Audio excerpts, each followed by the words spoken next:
Back. All right, let's talk about it. I've been listening to this a lot, man. This has been my theme song for the last week or so. A choice. Ow! He was a model for a year and a half.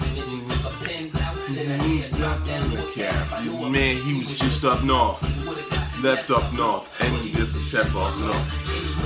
K.I. double. Anyway, K.I. double. I love how you just switched the topic. And did it in a fly way. Smart MC. Like I told y'all, man, of course, just to recap the video, because people are still talking about this Locks Dipset thing. What did I tell you, man? You can't front on great music. You really can't. A lot of these casuals were hating on that Jada shit. Oh, knock yourself out. What? Who cares? Yeah, okay, all right. You gonna see, casual. So now, listen. Let's talk about this Nas shit, all right? Let me play something in the background while I do this. So y'all have to pardon me. I've been traveling, hanging out, doing my thing, so I've been busy. And frankly, I'm not going to waste my time listening, or talking about a whack Nas album in the middle of all the stuff that's going on. So you already know what I think about this album, man. This shit is trash. I've listened to it one time, and I have no desire to listen to it ever again. I'm going to be real with you. Why is it whack? Well, the beats are whack. Like I said, what's the number one thing you have to check out in any hip-hop album? The beats. You gotta start with the beats. If the beats are whack, you're listening to a whack album. Don't let anybody else try to fool you. I've been listening to rap a long time. You know the deal, okay? Hit Boy is giving Nas sleepy shit. These beats are sleepy, they're boring, they're not memorable at all. None of these songs are ever gonna make a set list that you're gonna wanna hear. So a year from now, Nas is never going to perform these songs, probably ever. It's whack. That's the definition of whack. I think it's interesting because people always, rate these albums now. And over the last 10 years, they go, oh, is it cohesive? And if it all kind of sounds the same, then somehow that gets to the point, which is goofy as hell to me because ultimately that's just homogenous robot.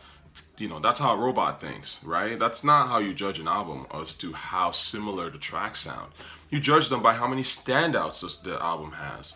Are these songs that Nas will ever play on the set list? Like you went to go and see Nas live. Is he ever going to play any of these songs? Is he going to perform them? And when he performs them, is the crowd going to be like, yo, this is my joint, right?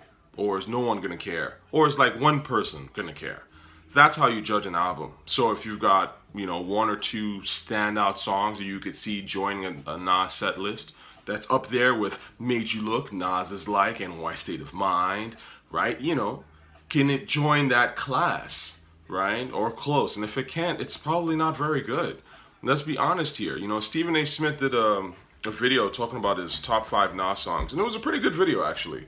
I liked his list overall. I wouldn't put Hate Me Now as number 1, honestly. But, it's a great Nas song, but I wouldn't put it in the number 1 category. I actually almost never listened to that record. But Nas has some bars on that shit, man. When it was like something, people hate what they can't understand or something like that. So that's just the theory of man or something. I was like, he had some lines in there. But the point is, Stephen A. Smith seems to know what he's talking about. More than a lot of these casuals, even reviewers who are getting paid to talk about hip-hop. King's Disease 2 was just sleepy to me, man. I thought the best song on there was the one that came with the video. I think it was called Rare. But again, that's not a song I'll ever play again. I gotta be real with you,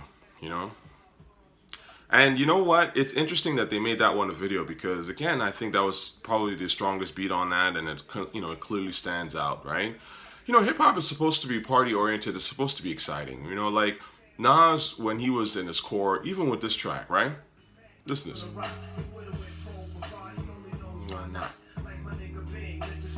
Not clean.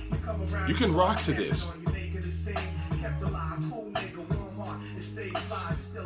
See, this song has way more energy than anything on King's Disease, right? And that's what I'm talking about. I'm not talking about club music when I talk about energy, right? I'm talking about the vibe. I'm talking about the rawness of it all. What do you what kind of music are you putting out there? And the fact of the matter is that Hit Boy makes sleepy, boring beats. He just does. I wish he didn't because I would bump it. But this shit is boring, man.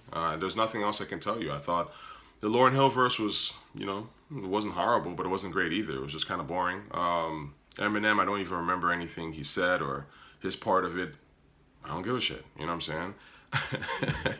I'm sorry, I don't know if you guys are expecting me to go further in on these guys, but I just think a lot of stuff is mediocre, man. It's not, you know, it's so sleepy. I don't even think Nas himself cares about this shit. Like, I think he just records it, you know, puts his name out there. It's an easy trend for him, you know, kind of thing. And then he gets back to whatever it is he's doing. Now, in Nas's credit, I do like the fact that he's rhyming about brunch on Sundays and random shit like that, because ultimately, you know, that's what he should be rapping about at his age and his experience level. It would be nice for him to, you know, I guess get a little bit more intellectual to a certain extent, but at least he's not, you know, rhyming about selling crack on the corner, right? So I can give him props for that. Like, he's kind of keeping it relative to what he's actually experiencing. And then I can, you know, I can understand that. But yeah, I didn't care, right?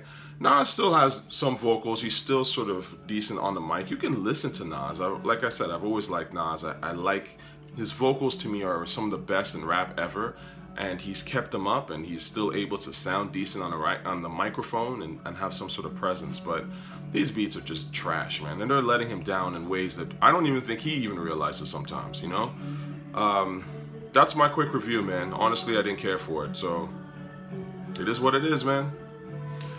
What y'all think? Let me know in the comments. I'm pretty sure most of y'all probably thought it was weak. Someone I remember sending me a comment that they thought it was really good or it was classic or something. Alright, homie. I mean, I don't see it, but, you know, I don't think this is going to get listened to ever again. Just like King's Disease 1. I've never played King's Disease 1 since I first heard it, so I don't think anyone's listening to that shit, really. Do you know what I'm saying? Like, it's forgettable. It's like you just put it out and you're on to the next thing. Alright? Peace.